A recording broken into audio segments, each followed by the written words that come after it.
Welcome back to another episode of FCS Delivered, presented by FedEx Ground. I'm Craig Haley, along with our co-host Gary Reasons. Gary, we've had some props on in recent weeks, but I think you've one-upped us. I see behind you, I'm seeing a Super Bowl trophy. Well, I've kind of had this behind my chair here all along. I said, why not pull something out a little bit today? Give Craig something to talk about.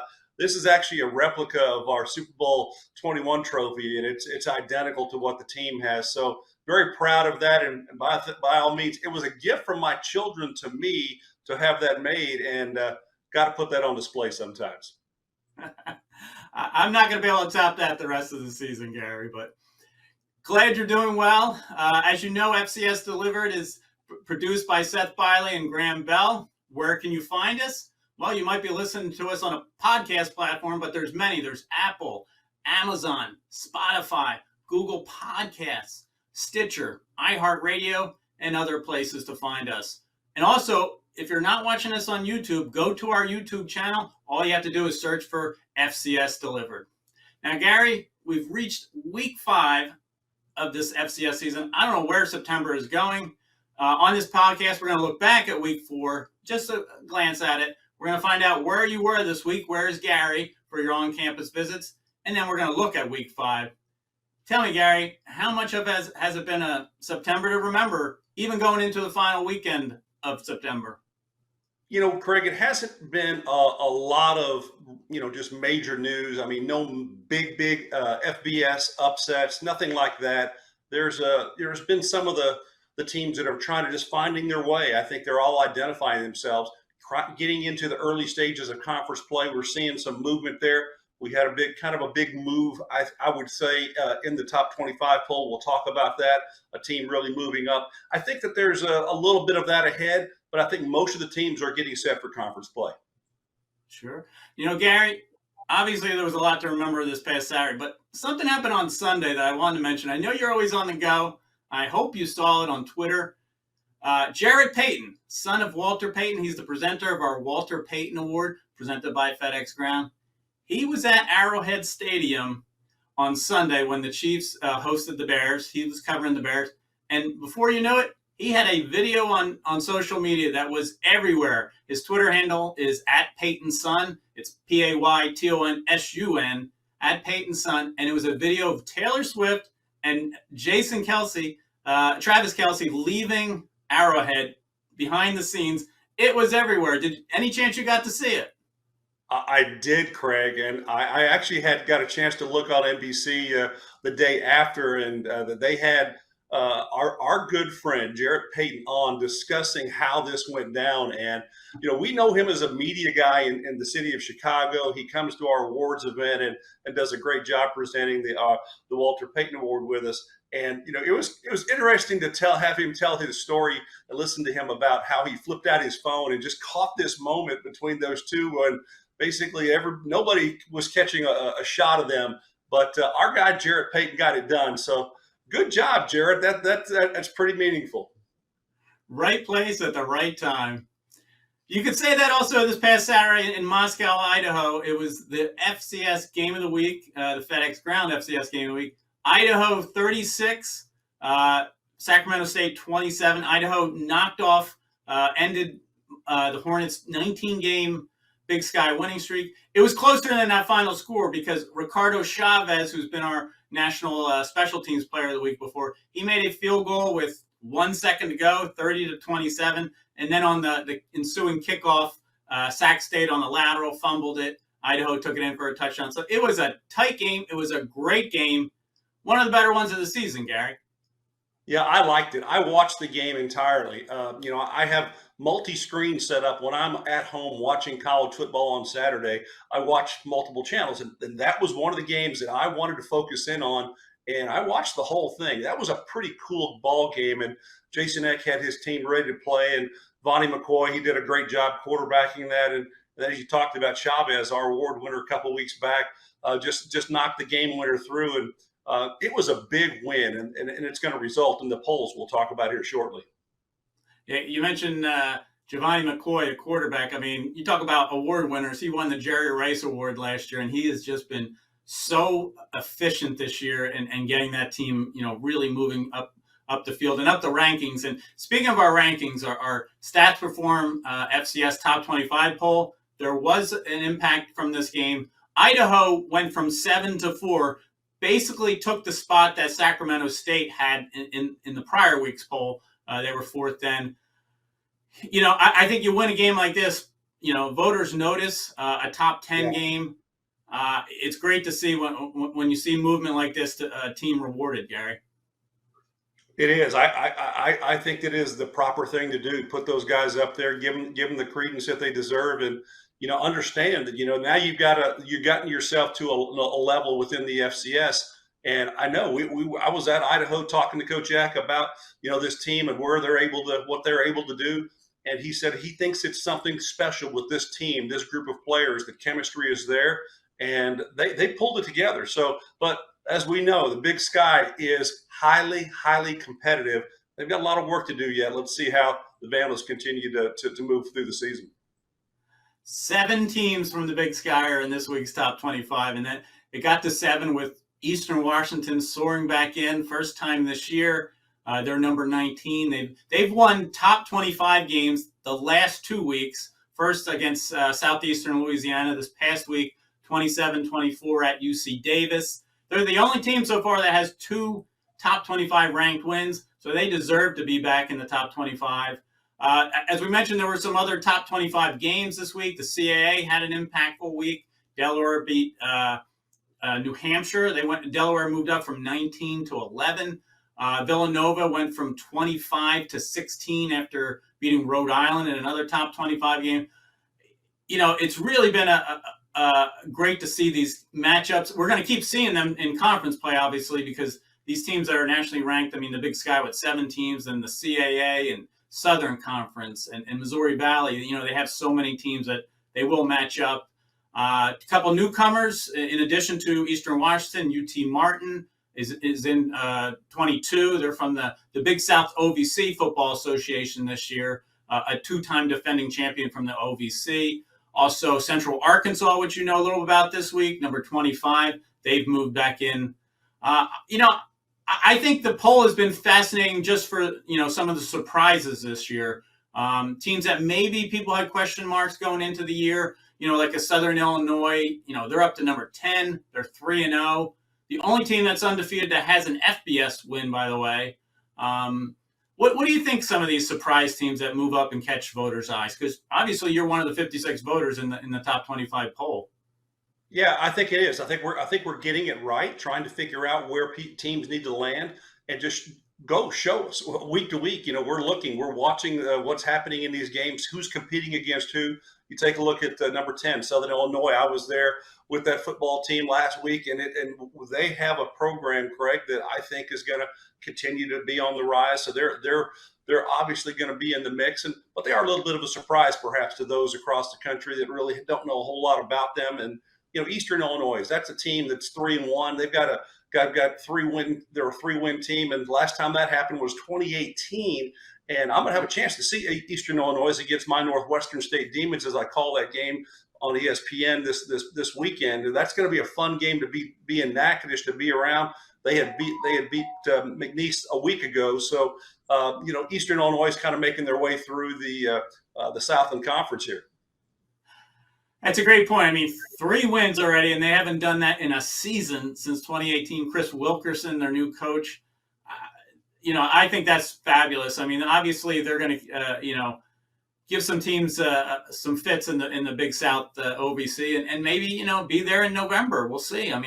Hats off to the Panthers. When you have surprise teams, maybe you also have to consider the other way as well. As we look back a little bit here in September, teams that are a little sluggish out of the gate. And I tell you, one of the big storylines this past week, Gary, 5 teams that were defending champions from last year lost their first conference game. And that has now happened 8 times, and we still have another weekend in September. 8 defending conference champions lose their first game. I just think it sets up for a wild and wacky year. It does, and I think just football mentality, it kind of creeps in here a little bit, Craig, is that when you're on top, you have a bullseye on your chest and everybody's coming for you. So you're going to get your best game from all of your opponents in conference play when you go against them. And that's exactly what happens in some of these. And perhaps there's some players moving out, players moving in, coaches moving out, coaches moving in. A little bit of that settling that still has to go with these teams. But those early conference games, those that you're an opponent, if you're a champ from the previous season, they don't hold back. They're going to bring their A game for you, and that's what they're contending with. Is complacency a real thing in sports? We always talk about it, but how do you pinpoint that? Yeah, it's hard. It really is hard, Craig. The coaches try to coach around it and tell you, hey, these guys are going to play. They're coming. They're going to be ready to go when you're there. And if you're a champion, it's really tough. Even in the National Football League, when we won our first Super Bowl championship, we knew that the teams are always coming for you, and you're always going to be mentioned as that champion. And everybody likes to knock off the champion if they can on that schedule. So it's the same thing in the FCS football ranks, that you have to put your best out there all the time. And really, a lot of the teams are very, very comparable. So it just takes a small margin of error or even a small margin of success to get on the winning side here. Yeah, I guess we mentioned these 8 conference champions that have lost their opening game. I'd say Sanford's probably the biggest example. They started in the top 10. They're 1-3. Their only win was against a sub FCS opponent. 0-2 in conference, which is, they have a lot of ground to make up, because if they lose another game, and obviously they have this Southern Conference schedule ahead, and they end at UT Martin or against UT Martin, I believe. I think they're the ones that are most in trouble here of returning to the playoffs after going to the quarterfinals last year. Now there's another team sort of similar here, Gary, the Montana Grizzlies. They're 3-1. They barely scraped by Ferris State 2 weeks ago, but 2-time defending Division II champion. But this week, the Grizzlies went to Northern Arizona and lost 28-14. They really never had a shot to win at the end. What is wrong with the Grizzlies? Well, it's just consistency, Craig. It's the offense really wasn't in the ball game in the early stages of the ball game. Northern Arizona got out on top. They stayed on top. They never really looked back. They just kind of, held the Grizz at bay there for the most part. So just not a great outing on the road against a quality opponent. And then you're figuring out, okay, what do we have to do now? Where are we at? And you talk about, consistency in college football. It is hard to achieve. And that's really what I think they're up against there, is getting the offense and defense playing together well enough to be a consistent football team. So the Grizz do have a little bit of work to do still, I think, as they get into the meat of their conference play. Yeah, this week they're home. I think it's homecoming against Idaho State.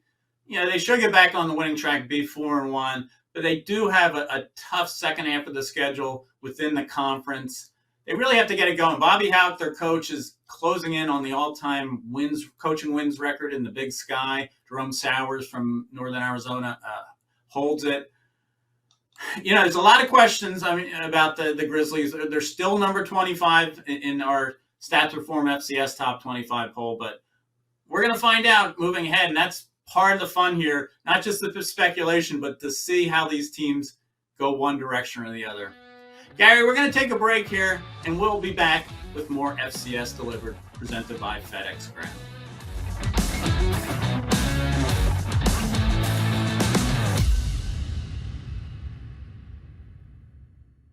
Rehearsals for the school play were really coming along. Bigger smile, Mr. Squirrel? Until a custodian accidentally threw away the costumes.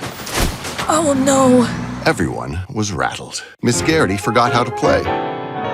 And the Queen of the Hedgehogs almost quit. Find a new queen! But replacement costumes were shipped with FedEx. And with added peace of mind from picture proof of delivery, everyone could focus on the perfect opening night. FedEx, where now meets next. For residential delivery only.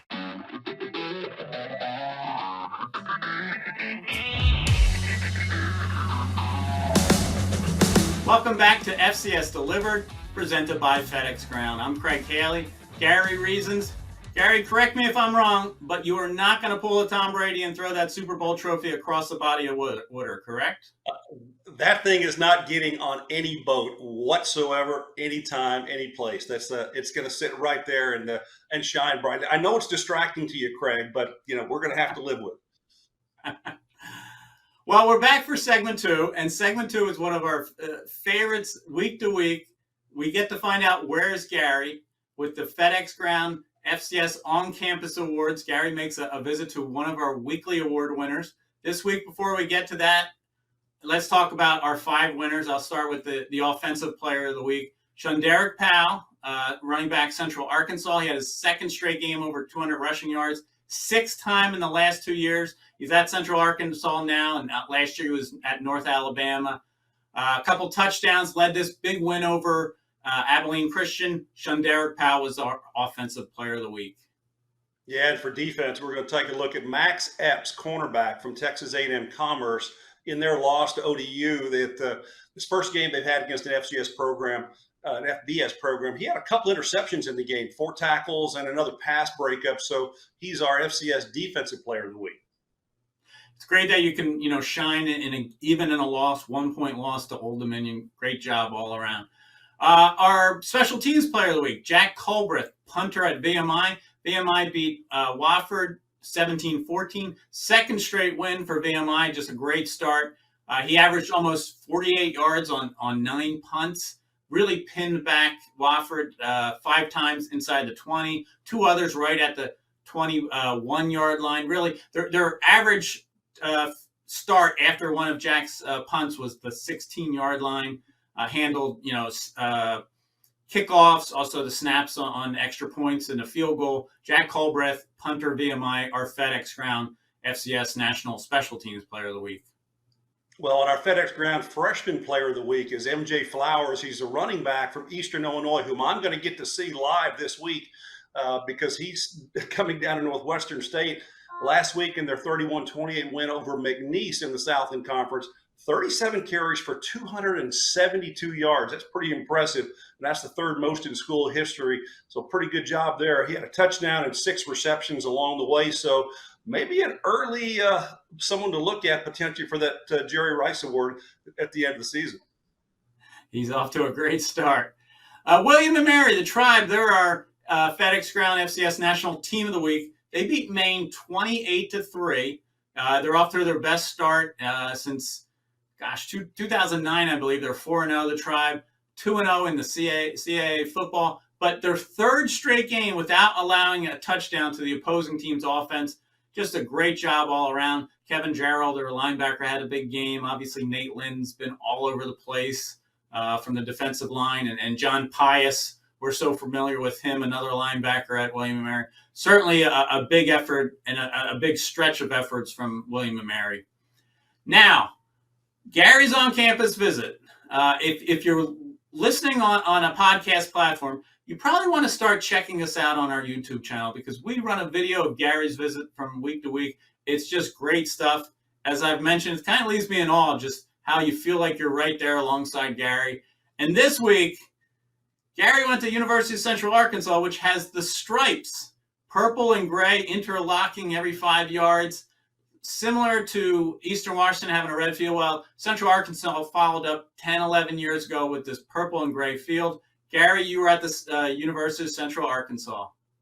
Yeah, it was a lot of fun here. Obviously for FedEx Ground, this is an opportunity to talk about career paths potentially for athletes on campus, and we brought the show to town. And so when we get out to Central Arkansas, it was a lot of fun. We flew into Little Rock, and then we drove on up to Conway, Arkansas, and it's a very quaint town. It's a pretty campus. It's a beautiful university, and we really enjoyed the stay there. They are the Bears, and you'll see a lot of Bears on campus, and they're all over the place.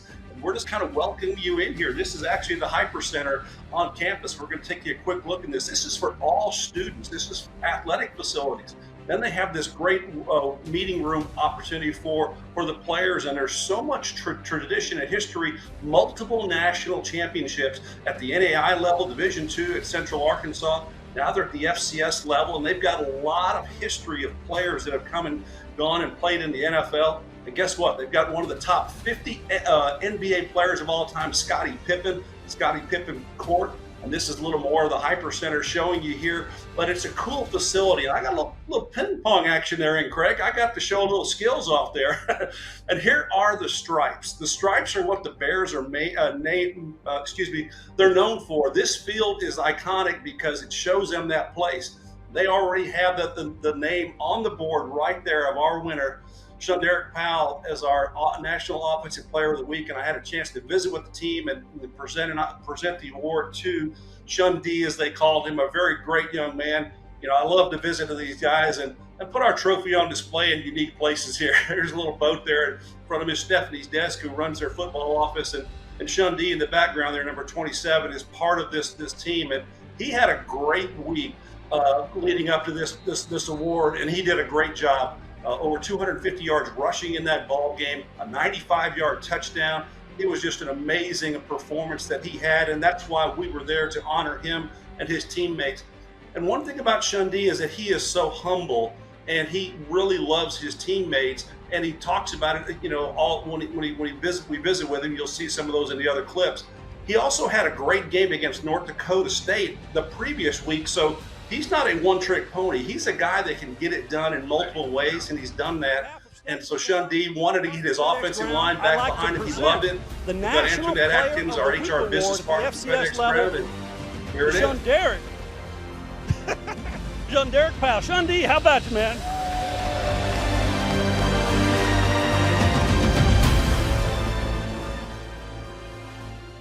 Well, just kind of having a good time there. The guys clapping off everybody and having a lot of fun there. And ShunD is a great guy, and the offensive line there behind him. He just wanted to bring those guys up and honor them because you can't do it alone. It's a team effort, as everyone knows. But great visit to UCA. Congratulations to ShunD. Thank you to our Steve East, our Associate Athletic Director there, Communications, and UCA President Houston Davis, and kind of ended here like that. So take a look at that video online. You'll watch it from end to end without me talking about it. You'll see how fun this was. Nathan Brown, the head coach for the Bears, really accepted us and just gave us carte blanche to go around, and we did. And once again, I said Steve East was our host there. He was on campus with us, and great knowledge. And Steve, you did a great job for us. Thank you. And it was just a great pleasure to be on the campus of Central Arkansas this week. You mentioned Nathan Brown, the Bears head coach. We talked about it last week, just how pivotal it is for a program when you have an alumnus, leading your program in any sport. And it's great to see because we associate Nathan Brown with University of Central Arkansas and vice versa. So great job all around. I tell you something, ShunDerrick Powell, bringing up his linemen like that, for the presentation, that just, shouts chemistry. I love to see that. But another thing about ShunDerrick, Gary, I don't know if you've noticed, but running backs are really doing well in the FCS this year. It could be the year of the running backs. We always talk about the Walter Payton Award winner being a quarterback. It's been a long run. Cooper Kupp kind of broke it up from Eastern Washington, wide receiver. But ShunDerrick's an example. We've had a lot of weekly award winners this year who have been running backs. Have you noticed? Yeah, I think you're right, Craig. The running backs are out there. They're putting up numbers. They're putting up some great performances, leading to wins for football teams. That's what you like to see. And it might be something a little special this year. We may not be honoring a quarterback. It could be a running back. Really, we'll take any offensive player that shows out consistently over the course of the season, be it a wide receiver. Unfortunately, we don't get a way to measure the offensive line, but there's some great offensive linemen, as you know, that come out every year in the NFL draft that, might need to get a little mention somehow. But I think you're right. The running backs are really key this year, and there's some good ones out there at the FCS level. I'm looking at this picture, Gary. What can you tell me about this picture? Well, this is a bear right in the hallway of the football complex in the office. And I had to ask him a couple of questions. And so I'm glad you guys put that up because it kind of goes through pretty quickly in the video.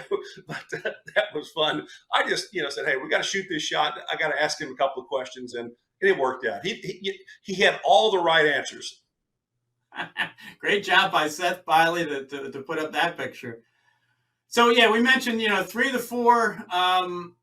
I think freshmen of the week have been running backs. MJ Flowers, who you're going to see this week at Eastern Illinois, have been running backs. 2 of the 4 offensive players of the week have been running backs. Obviously, Dylan Lobby from New Hampshire, and he won our special teams award, but he does it all everywhere. So great year all around for running backs in the FCS. Now, Gary, I have to ask you, seeing that video, it looked like a walk-off win for you with the ping pong table. Is that the case?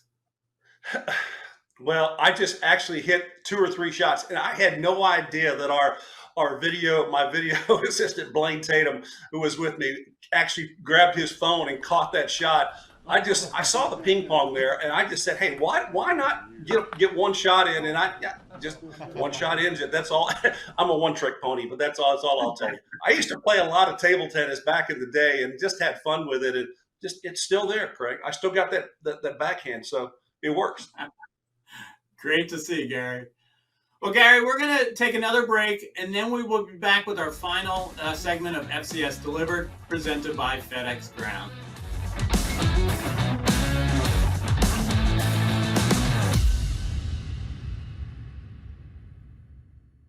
When someone accidentally threw away the school play costumes, Oh no. replacements were shipped with FedEx. And with picture proof of delivery, everyone could focus on the perfect opening night. FedEx, where now meets next. For residential delivery only. Do you like what you're hearing on FCS Delivered today? For more national FCS coverage, please go to theanalyst.com throughout the week. We're the home for the FCS Top 25 Media Poll and the weekly and season-ending FCS National Awards, presented by FedEx Ground.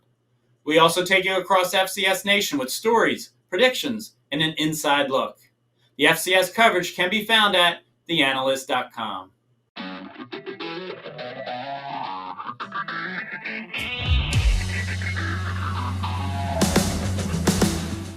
Welcome back to our final segment of FCS Delivered, presented by FedEx Ground.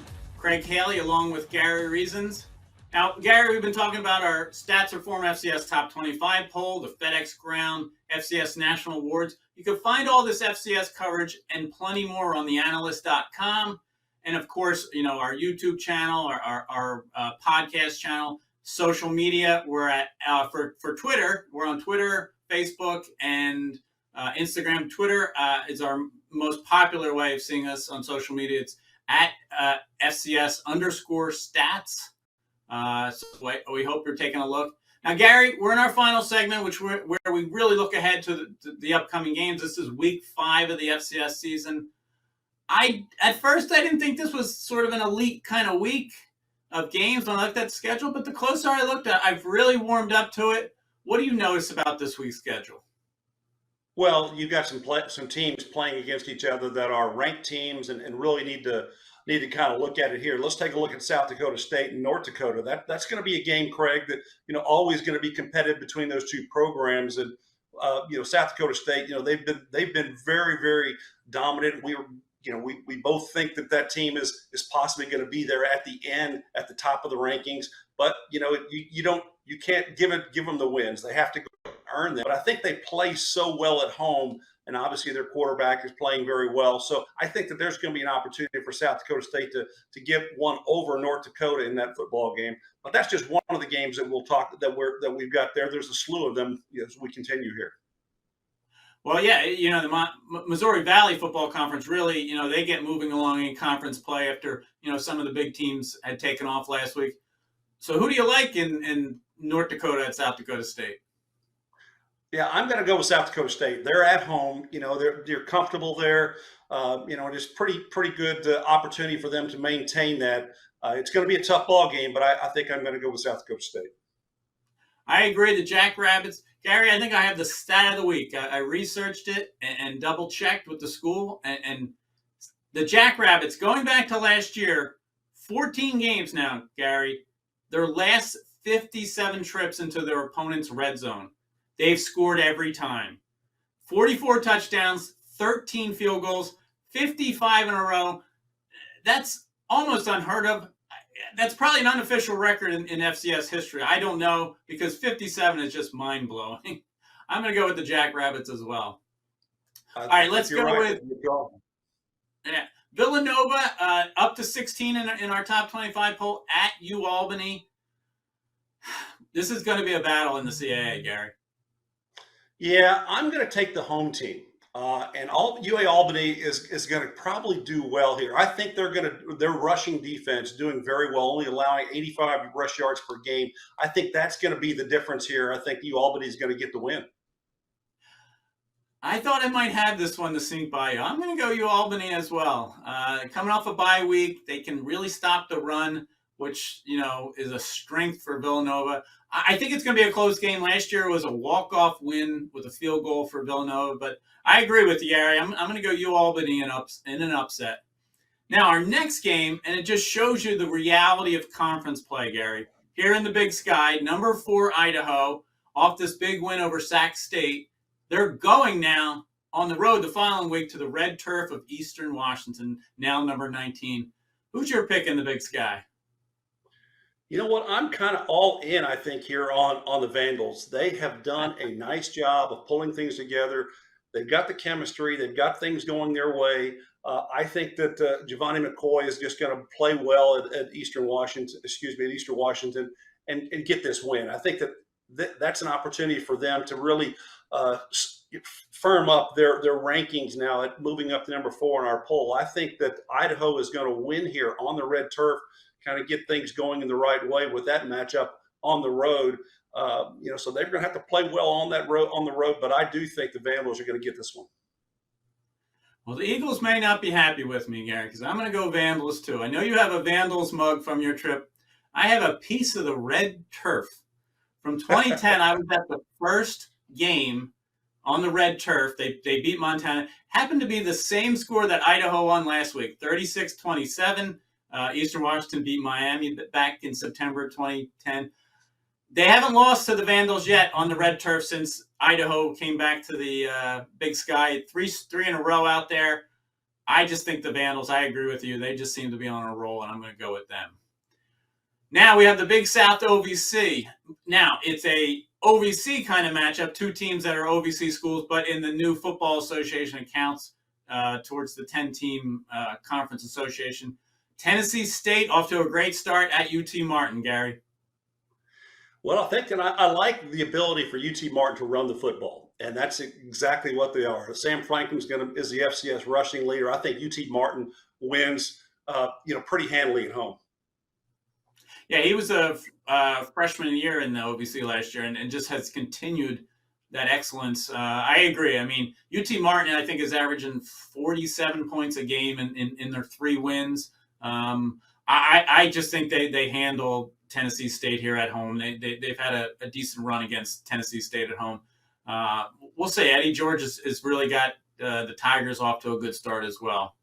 Now, here's a game for you. It's a classic. The State Fair Classic at the Cotton Bowl Stadium in Dallas. Last year's game had nearly 54,000 people attend. It's Grambling State against Prairie View A&M. It's a big game for the SWAC West Division. Prairie View's 2-0 in league. Grambling's 1-0 in league. Hugh Jackson's obviously the coach at Grambling State, well-known coach. I think it's a tight game, Gary. It is going to be a tight game, but I like what Hugh Jackson is doing. I called his very first game as a head coach last year in the stadium in Shreveport against Northwestern State, and I saw what he was doing with that program at that time. He is now changing the culture, and that's what you want to see at Grambling State. Unfortunately, I think that your Prairie View A&M playing here in Texas, they're going to hold up the Texas side of things. I think I'm going to go with Prairie View to not allow Grambling to get on the right side of this thing. I'm going to take Prairie View to get the W. Probably comes down to Grambling running the ball well. Miles Crawley's given them another dimension at quarterback transfer in from Alabama State. I agree with you. I'm going to go Prairie View. They've won the last 5 in the State Fair Classic. Either way, it's just a fun atmosphere when these neutral site games draw these immense crowds and the battle of the bands. I just hope it's a great game and maybe a walk-off kind of game with a field goal, the way Prairie View has actually won twice this year. Our final game here, Gary, in our pick'em is our FedEx Ground FCS game of the week. William & Mary, coming off being our national team of the week, they're 4-0. They're going to Elon, which is 2-2, but just like the Tribe, 2-0 in conference, the CAA, it's the battle for first place, Gary. It is. It's a battle, and you get on top, and you can get there in a hurry if you're Elon. But hold on just a second here. You've got the number one defense in the country in William & Mary, with John Pius leading the charge there. I think that you have to still look at William & Mary to be on top in this one. It's tough to score against that defense. It's going to be tough sledding for Elon. I'm all in on William & Mary. Yeah, Jalen Hampton is a workhorse, a running back for Elon. He's going to have a big game, which may be tough to do against the Tribe defense. I'm going to go with the, William & Mary as well, just like you're saying. And the reason I'm saying is because this is sort of a revenge game. The Tribe are 9-1 in conference the last 2 years, but the team that beat them was Elon. I think that's been sitting in their minds all offseason, William & Mary. I'm going to go with Mike London's squad as well. Now, Gary, that brings an end to our Week 5 episode, our 9th episode overall. You can find these episodes on our on demand and also on our YouTube channel. We thank FedEx Ground and Stats Perform for bringing FCS Delivered to you every week. Seth Biley and Graham Bell have been our producers. You can find all our coverage on theanalyst.com, Gary. What are you looking for the most this weekend? I think it's going to be a competitive week of conference play here moving forward. It's going to be a fun. I'll be in the multi-screen mode wherever I'm at. Looking at major college football at the FBS level, FCS football, all of the above. Going to be on the road calling a ball game. It's going to be a great weekend, and then we're going to go find somewhere to go out on campus next week, and we'll bring it to you next week. This time on this channel. Well, Taylor Swift's only busy on Sunday, Gary. If you want to have her over on Saturday to watch some games, she might be willing to come over. So we look forward to all the action, Gary. I hope you enjoy it. I hope your next trip is as memorable as these first 4 you've had. We thank FedEx Ground again for bringing you FCS Delivered. We will see you soon.